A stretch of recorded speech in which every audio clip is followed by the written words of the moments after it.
नमस्कार मित्रों, आपका डॉक्टर आलोक चांटिया AIRO NDF चैनल पर स्वागत है। करीब 1.5 महीना पहले मणिपुर में अपना आक्रोश और हिंसा दिखाने के लिए जिस तरह से 2 महिलाओं को नग्न करके सड़कों पर घुमाया गया, उनके साथ ज़बरदस्ती की गई, उससे भारतीय और भारतीयता का जो नंगा सच सामने आया, उससे हर भारतीय को शर्मिंदा होना चाहिए। आप किस औरत को नंगा कर रहे हैं? उस औरत को नंगा करना चाहते हैं जिसने माँ का स्वरूप धारण करके कभी अपने वक्ष को खोलकर आपको दूध पिलाया है, तो कभी अपनी योनि से आपको जन्म दिया है। उसने कभी इस बात की निर्मलता को कम नहीं होने दिया, अपने शरीर को महत्व नहीं देने दिया, क्योंकि उसे आपको जन्म देना था। आप उस महिला को नग्न करके क्या दिखाना चाहते हैं? उसे नग्न करके भारतीय समाज का पुरुष नग्न हुआ है। कितनी अजीब सी बात है और कितनी दोअर्थी जीवन है आपका कि जब आपको भरी सभा में द्रौपदी का चीरहरण करना है, उसे नग्न करना है, तब आपको गलती नहीं नज़र आई। आपको अच्छा लग रहा है कि किसी तरह से उसके कपड़े उतर जाएं, वह बिना कपड़ों के दिखाई दे। लेकिन जब आपकी माँ आपसे यह कह रही है गंधारी बनकर कि तुम मेरे सामने नग्न आओ, कोई भी कपड़ा ना हो, तब आपको लज्जा आती है, आप अपना शरीर ढक लेते हैं। कितने दुअर्थी हैं आप पुरुष के रूप में कि आपको अपने नग्न आने में तो लज्जा आती है, लेकिन महिला को नग्न करने में लज्जा नहीं आती है। आपने मणिपुर में हिंसा करके महिलाओं को बेशर्मी के अपने जिस पड़ाव की तरफ ले जाने का प्रयास किया है, उससे महिलाओं का नुकसान नहीं हुआ है, बल्कि उस भारत का नुकसान हुआ है जिसे माँ बहनों का देश कहा जाता है। उस भारत का नुकसान हुआ है जहाँ की धरती को माँ का दर्जा कह के माँ भारती कहा जाता है। उस भारत का नुकसान हुआ है जिसे चंदन है इस देश की माटी, तपोभूम हर ग्राम है, हर बाला देवी की प्रतिमा, बच्चा बच्चा राम है। उसका नुकसान हुआ है। ना जाने कितनी बार कोमल क्षणों में महिला ने सिर्फ आपके प्रेम के लिए कभी इस बात का आवरण ना लज्जा के आधार पर देखा, ना संकोच, ना संस्कृति, क्योंकि वो आपको अच्छा लग रहा है। जो महिला सिर्फ आपके लिए इस तरीके से आपकी खुशी के लिए, आनंद के लिए अपने सर्वस्व को दांव पर लगा देती है, उस महिला को इस तरह सड़कों पर नग्न घुमाना वास्तव में पुरुष का नंगापन प्रदर्शित करता है, वास्तव में पुरुष की सोच को निकृष्ट दिखाता है।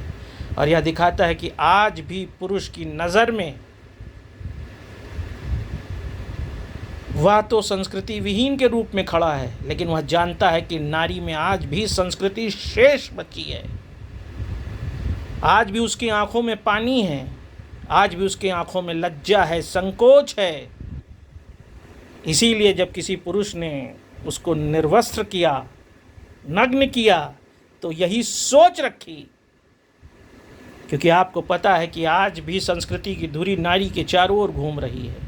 और जब आप सड़क पर अपनी संस्कृति बेचेंगे तो आपके घर के दरवाज़ों से भी चूड़ियों की आवाज़ें आती हैं, आपके घर के दरवाज़ों से भी राखी के स्वर बजते हैं, आपके दरवाज़ों से भी पायल के स्वर निकलते हैं। कितनी नग्नता को आप परोसेंगे? क्यों नहीं उन 2 महिलाओं को इस बात का अभिमान हुआ कि जब वह भीड़ के बीच हैं तो सबसे सुरक्षित होंगी? क्यों नहीं छत्रसाल की तरह कोई भारतीय पुरुष सामने ढाल बनकर आया और कहा, मैं तुम्हारा बेटा हूं? इसका मतलब जो लोग नग्न कर रहे थे वही नहीं, जितनी भी दृष्टियां वहां थीं, सभी सिर्फ महिला को नग्न देखना चाहती थीं। कितना अच्छा है कि हम इस तरह के पुरुषों की दुनिया में रहते हुए बहुत जल्दी माँ का दूध पीना छोड़ देते हैं। शायद प्रकृति यह जानती है कि पुरुष हमेशा औरत को किस भाव से देखेगा, नहीं तो माँओं का जीवन भी संकट में आ जाता। इसीलिए शायद कुदरत ने दूध के दांत दिए थे, मोलर और प्री मोलर नहीं दिए, ताकि आप माँ का दुग्ध पान करते हुए उसे क्षति न पहुंचा दें।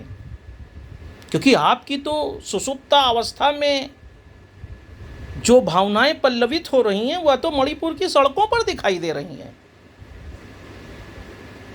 आपने इस भाव को लेकर दिखाया कि अगर मणिपुर की सड़कों पर लड़की को नग्न घुमा दिया जाएगा तो समाज और देश में यह संदेश चला जाएगा कि सरकार देखो कुछ नहीं कर पा रही है, औरतों की इज्जत नीलाम हो रही है सड़क पर और सरकार कुछ नहीं कर पा रही है।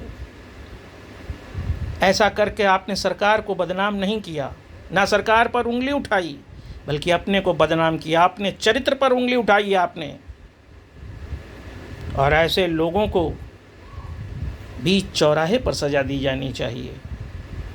जिस संविधान में गरिमापूर्ण जीवन की बात कही गई है, जिस संविधान में विधि के समक्ष समानता के मौलिक अधिकारों की बात की गई है, उसी देश की सड़कों पर धू धू करके मानवाधिकार जलता रहा, मानवाधिकार उल्लंघन होता रहा और एक महिला अपने हाथों से अपने शरीर को ढकती रही, नग्न होकर चीखती रही और हम आप सब दुशासन बनकर इस दृश्य के मूक दर्शक बन गए। यही हमारी वास्तविकता अगर है तो खतरनाक है, सोचनीय है। ऐसे में कोई महिला पर क्यों विश्वास करे? किसी महिला को क्यों यह मानना चाहिए कि इस देश का पुरुष उसके गरिमापूर्ण जीवन के लिए काम कर सकता है, उसके गरिमापूर्ण जीवन के लिए प्रयास कर सकता है? मैं अखिल भारतीय अधिकार संगठन की तरफ से मणिपुर की इस घटना का घोर विरोध करता हूँ, क्योंकि इसने भारतीय समाज के पुरुषों का जो मनोविज्ञान प्रस्तुत किया है वो असहनीय है, पीड़ादायक है, गैर संवैधानिक है, गैर विधिक है और पशु जगत के नियमों के भी विपरीत चला गया है। वहाँ पर एक मादा सुरक्षित है, स्वतंत्र है, उसकी अपनी अभिव्यक्ति है, लेकिन मानव ने तो मानव आज भी महिला को दासी के रूप में ही प्रस्तुत कर दिया है। और अगर ऐसे भारत में इस तरह की सोच चल रही है और उसका राजनीतिक ताना बाना बुनकर सरकारों को बदनाम करने के लिए महिलाओं को केंद्र बनाया जा रहा है, तो वह और ज़्यादा अशोभनीय है।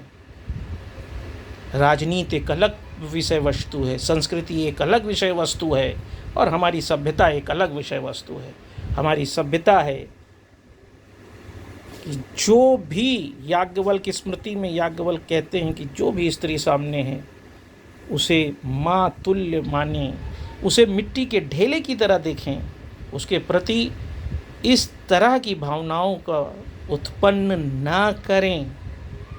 और मैं यह समझता हूँ कि यह वीडियो सिर्फ कोई भाषण या लेक्चर नहीं समझा जाएगा, हर उस व्यक्ति को सोचने पर मजबूर करेगा जो महिला के जीवन को सार्वजनिक रूप से इस तरह बदनाम करना चाहता है और महिला को एहसास कराना चाहता है कि आज भी तुम उसके लिए उपभोग की वस्तु हो, दोयम दर्जे की हो और तुम कीड़े मकोड़े से ज़्यादा नहीं हो।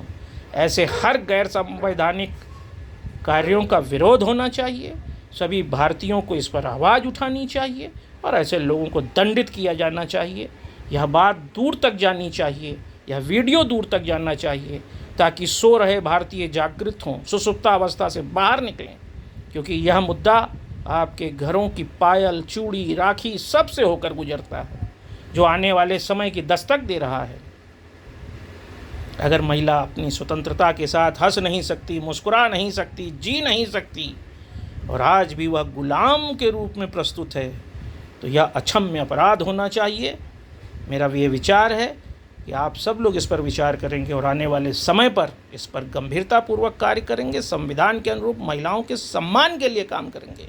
यही अखिल भारतीय अधिकार संगठन की आपसे प्रार्थना है। जय हिंद, जय भारत।